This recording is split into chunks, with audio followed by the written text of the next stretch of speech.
uma das duas principais razões para fim de relacionamento, não só no Brasil, mas no mundo, são questões financeiras, é o dinheiro. E é isso que eu trago para você agora aqui, então.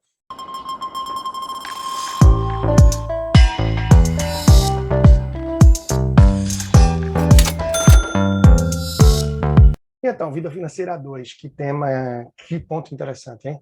Afinal, uma das duas principais razões para fim de relacionamento, não só no Brasil, mas no mundo, são questões financeiras, é o dinheiro. E é isso que eu trago para você agora aqui, então.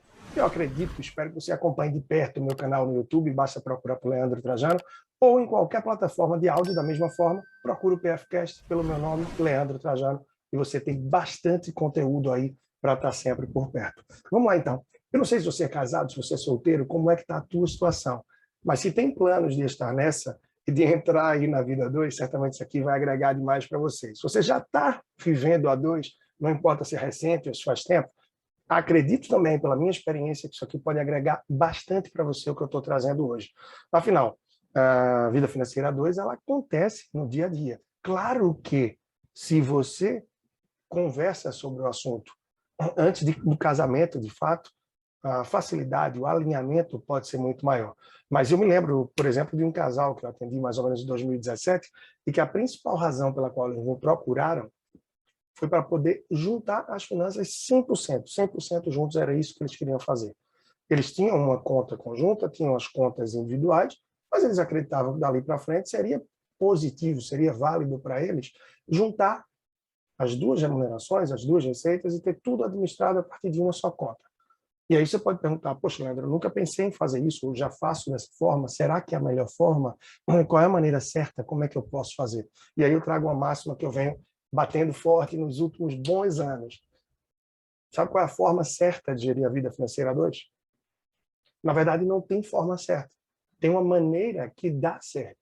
E a maneira que dá certo para você pode ser uma, para mim pode ser outra, para João e Maria pode ser uma outra forma, para Felipe e Mariana pode ser uma terceira, não importa. O importante é que dê certo, é que o casal consiga viver uma realidade onde há uma cumplicidade, onde se ajudam e onde as despesas são divididas de forma que não propicie, que não proporcione uma vida numa realidade tão diferente para os dois que estão sob o mesmo teto. Então, por exemplo, tem a forma em que as despesas são divididas meio a meio. Cada um paga metade, cada um paga 50%. O que é que te parece? O que é que você acha? Bom, parece fantástico, né? Só que imagina se um dos dois desse casal tem a receita de 7 mil e o outro tem a de 3 mil. Então, vamos aqui para um exemplo. O aluguel é 2 mil. Se paga meio a meio, o de 3 mil já perde logo aí R$ 1.000 de cara. Um terço da renda dele. Para o de 7 mil, R$ 1.000 talvez faça menos falta. Afinal, ainda vai ter 6 mil. Então, tem de repente aí a escola dos filhos, que leva mais R$ 2.000, é dividido meio a meio. Dos dois, o que tem 3 mil, já perde mais R$ 1.000. Vai estar apenas com 1.000 para outras questões. E o outro, que ganha 7, ainda vai ter 5. Será que é a forma mais equilibrada, mais justa? Ou logo, você vai ter duas realidades diferentes sob o mesmo teto? Tem a forma também em que os dois fazem, como esse casal que havia me procurado em 2017, colocam tudo em uma só conta e podem fazer uma gestão conjunta daquele valor. Ou um dos dois que tem mais afinidade e que gosta mais de lidar com os números, com as despesas, quem sabe até com planilha e tal, faz essa gestão. Claro, tudo sendo sempre muito conversado, muito alinhado entre os dois. Tem a forma também em que se coloca um valor proporcional de cada um numa conta conjunta e cada um vai ter o seu valor, como se fosse uma mesada, um valor para suas coisas pessoais, onde não precisa estar dando satisfação para o outro do que está gastando, ou seja, tem a sua individualidade também, a sua particularidade. Existem várias formas, várias maneiras. A maneira certa, entre tantas outras que ainda existem, que certamente você pode adotar uma qualquer, é aquela que faz com que vocês tenham uma tranquilidade em relação às contas, que consigam pagar tudo, claro, que consigam também poupar. Afinal, se não consegue poupar, a gente não pode dizer que é uma forma que dá certo. Pode até não trazer brigas, não trazer confusões. Como eu falei, que dinheiro está entre os dois principais motivos para fins de relacionamento, não só no Brasil, mas no mundo. Mas se não se atinge o objetivo de poupar e construir para o curto e para o longo prazo, talvez não esteja sendo a maneira mais correta. Eu vou trazer aqui uma maneira que eu acho bastante interessante. que é o que eu chamo do 70-30. Vamos pegar de exemplo aí o mesmo casal, que tem uma receita de 10 mil, onde um ganha 7 e o outro ganha 3, não importa. Na sua realidade, faz essa reflexão. Se um ganha 2 e o outro ganha 5, se um ganha 4 e o outro ganha 5, se os dois ganham 5, esse caso do casal que ganha 10 mil, que um ganha 7 e o outro ganha 3, que eu chamo de 70-30, a minha sugestão é que as despesas sejam pagas de forma proporcional à receita. Ou seja, aquele que ganha 7 por mês, ele é responsável por pagar 70% das despesas. E o que ganha 3 é responsável por pagar 30% das despesas. Então, basta você fazer esse cálculo proporcional e perceber. Ah, Leandro, mas aí quem ganha mais, gasta mais, paga mais. Sim, é uma forma justa de lidar para que não se tenham duas realidades diferentes sobre o mesmo teto. É uma forma que eu acho bastante interessante. Mas, repito, não é que seja a forma certa, mas é uma forma que, sim, costuma dar certo. Mas, como eu vinha falando, quando se conversa sobre a realidade financeira e sobre as questões que costumam, sim, ser diferentes, de acordo com a família, com a realidade que se vem, com os sonhos, os objetivos, a forma que cada um tem de lidar com o dinheiro, termina sendo, sim, algo muito mais fácil de conciliar, de alinhar e até de se perceber se isso não é algo que pode dar tanto problema adiante e que talvez não seja o melhor avançar para algo mais longevo, mais sério, como um casamento. Eu já tive a oportunidade de atender vários casais que vieram falar comigo e a gente veio estruturar as coisas antes do casamento. E eu vou citar aqui 2 ou 3 exemplos. 2, inclusive, são bem similares, tá? De casais que ainda moravam cada um na casa de seus pais, tinham um casamento marcado para pouco tempo adiante, mas queria cada um na sua realidade se organizar, para que pudessem já chegar de uma forma mais planejada, mais organizada para a vida 2. Inclusive, durante esse processo, parte do que eu ofereci, proporcionei para eles, do que a gente alinhou, foi que a gente fizesse também uma projeção de como seriam as despesas do casal já na vida financeira a 2, já quando estivessem juntos. Isso foi muito rico, isso foi muito promissor, porque eles perceberam, diante das despesas, o quanto a renda deles representava, quanto cada um teria ali possibilidade de contribuir e como equilibrar para que não tivessem algo tão desproporcional, de forma que pudessem também poupar e correr atrás dos seus sonhos, dos seus objetivos. Então, na realidade, desses 2 casais, foi super interessante, porque eles puderam se antecipar a algo que estava por vir. Afinal, eles não pagavam condomínio, não pagavam aluguel, não tinham despesas de energia, de internet, entre tantas outras da casa. E se antecipando para isso, puderam tomar as decisões e já fazer ajustes, inclusive um deles buscando a receita maior, já que tinha essa possibilidade, para ter uma maior tranquilidade. Mas eu me lembro também de um outro casal que tinha um desejo, um sonho muito grande, de morar numa casa nova, numa casa deles, e não morar com os pais, como haviam cogitado no começo, de fazer uma boa festa de casamento e de partir também para a lua de mel, no lugar desejado. E isso aqui impacta a vida financeira de muitos casais que estão começando essa vida a 2.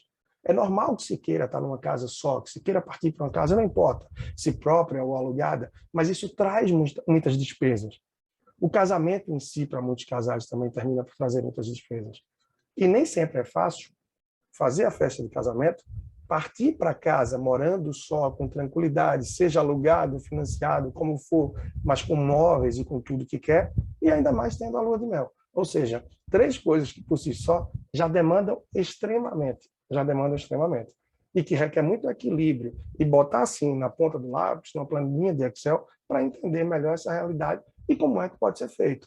Então, eu me lembro que no caso desse outro casal específico que eu venho falando para vocês agora, eles tomaram a decisão de que sim, iriam para uma casa deles, iriam alugar um apartamento, porém fizeram um pequeno ajuste, uma pequena mudança que proporcionou gastos significativos a menos no orçamento.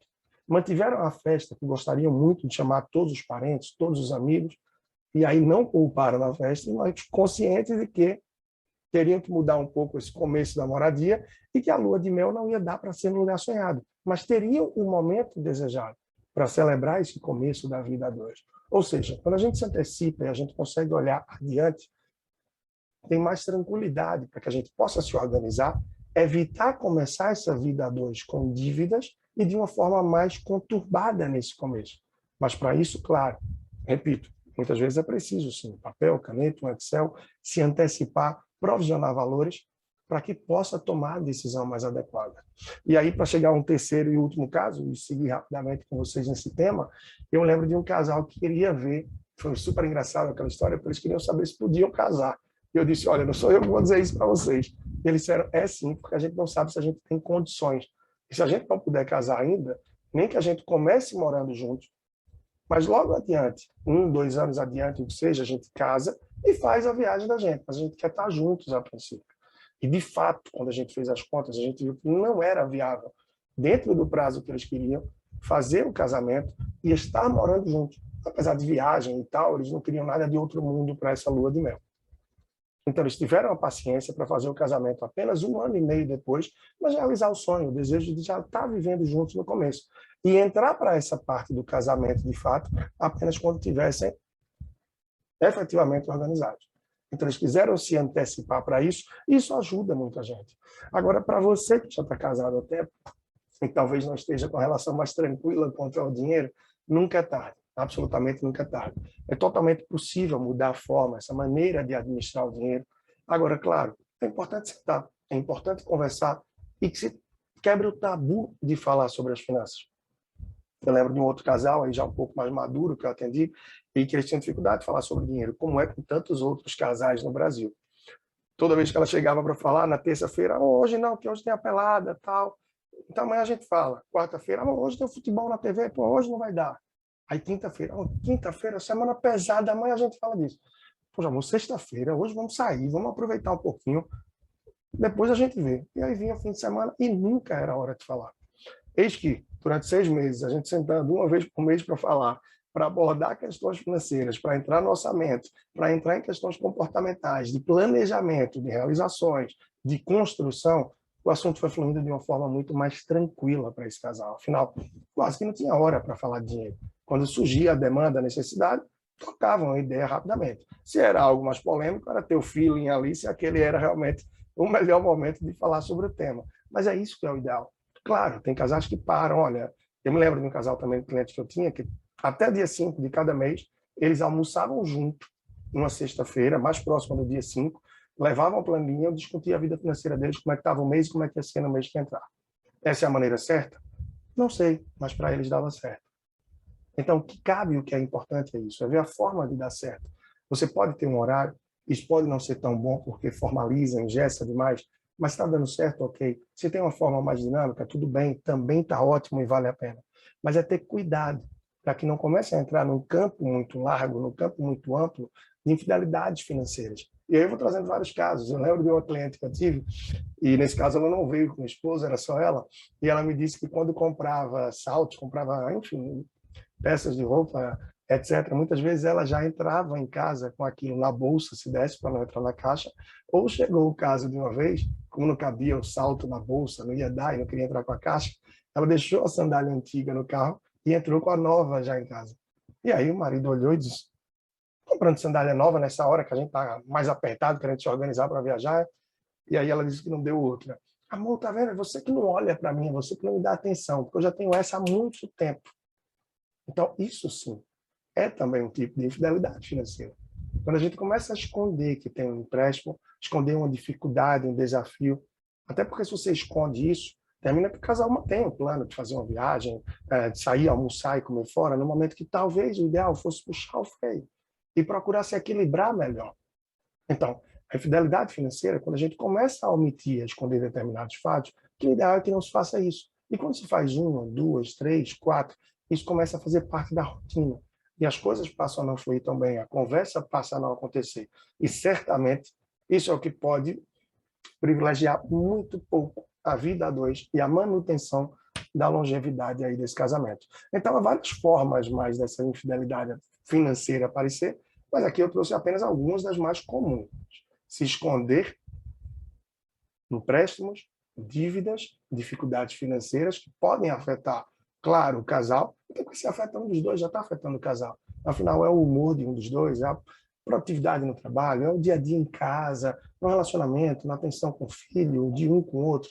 Então, é ideal que sempre se converse, claro.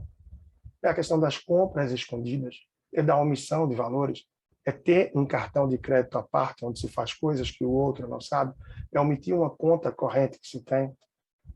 entre outras questões que podem acontecer, como até mesmo uma receita extra, né? Uma nova fonte de renda que se tem e que não se divulga ali no casal para que aquilo sirva apenas para uma finalidade, para um tipo de coisa. Ah, mas eu uso isso para investir, esse dinheiro sempre foi para investir. Mas há de se conversar. A transparência sempre termina por contribuir bastante, isso é muito interessante. Assim como muita gente pensa que agora somos dois, somos apenas um. Então, nossos sonhos têm que ser em conjunto. Ok, os sonhos precisam existir também em conjunto, mas não precisam ser todos apenas em conjunto. Isso é importante que se mantenha uma particularidade, que se mantenha um lado mais pessoal, um lado mais seu, onde você tem os seus sonhos, seu companheiro, companheira pode ter os sonhos dele, os sonhos dela, e claro, ambos vão ter sonho em comum.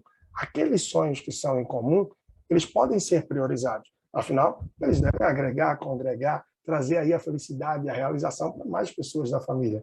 Aqueles sonhos que não são dos mesmos, né, não são em comum, que são de cada um, o ideal é que eles permaneçam e que se tente fazer com que um ajude, contribua, participe de alguma forma do sonho do outro, mas que não se corte, não se isole esses sonhos para que isso não se termine fazendo apagar essa chama e a verdade, a possibilidade de viver a dois, viver em dois, de uma forma equilibrada.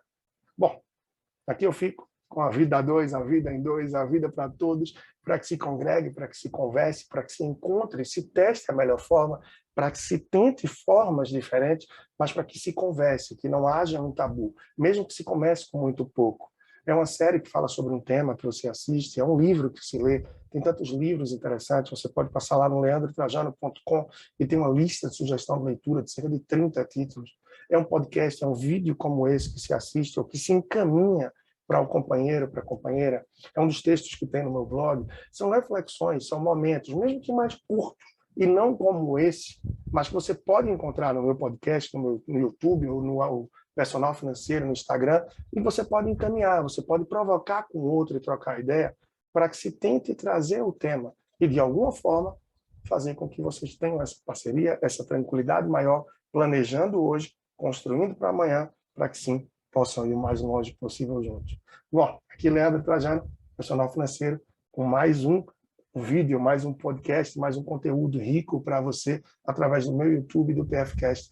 Repetindo, disponível em todas as plataformas, basta procurar por Leandro Trajano, plataformas de áudio, ou no YouTube e Personal Financeiro no Instagram. Fico à disposição, então, até a próxima e acompanhe de perto que tem muito mais conteúdo de finanças para casais, educação financeira infantil, finanças pessoais, endividamento, e também para quem está começando no mundo dos investimentos, entre tudo que você tem na minha rede e que você pode encontrar lá no link da bio do Personal Financeiro no Instagram. Um grande abraço e até breve.